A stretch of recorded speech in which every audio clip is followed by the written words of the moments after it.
Yeah. You know, and so they did do something because all of the people that are in this mix now that we talk about all the time, you know, from Rogan and Christina Hoff Sommers and, you know, Sam Harris and Majid and all of these people all over the map have woken up. So that, to me, is the takeaway that I can feel good about with this, regardless of who becomes president, regardless of the political end of this, well, is that we're here and we're doing this. And that's what the authoritarians on either side fear the most. Correct. And I think it's inexorable. I think it is irresistible. If you look at the 1990s, the emergence of political correctness in the 1990s, which was beaten back very successfully by a coalition like us, well, we're the ones doing it now.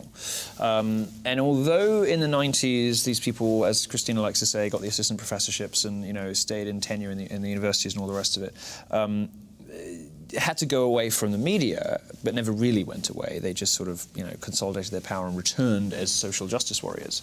This time, there's so much more on the line for them, because if they break this time, they are breaking. They are losing with the full support of politicians, the media, and academia.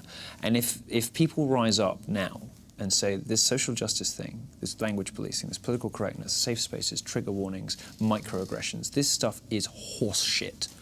And if enough people smash its stranglehold on the public square, it will never recover. It will never come back in like this again, because it will lose at the height of its powers. It will lose in its strongest possible form. It will lose, as we say in, you know, the internet, in its final form. Social justice cannot get any stronger than it is now. It is at the peak of its powers, and it's losing. And it's losing because people want freedom. They want to be able to do, say, think, be, play, and read anything. And they have the faith in themselves and in other people that they are able to make the best judgments for themselves on what they believe in. They don't need to be told how to speak. They don't need to be told which books to read. They don't need to be told which video games are dangerous. They don't need to be told any of these things. They don't need to be instructed and lectured to by politicians. They don't need to be badgered and hectored by feminists. And they don't need to be lied to by journalists. And people are sick of it. And they are sick of the entire mendacious edifice.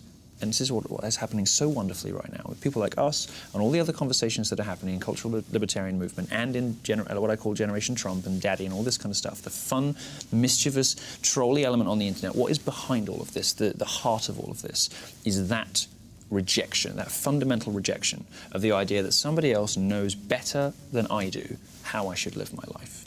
Man, you know how to give a closing argument. That was really good, right? That was no cue cards over there at all. In the hands of professionals here. For the record, I did not look at these once. I have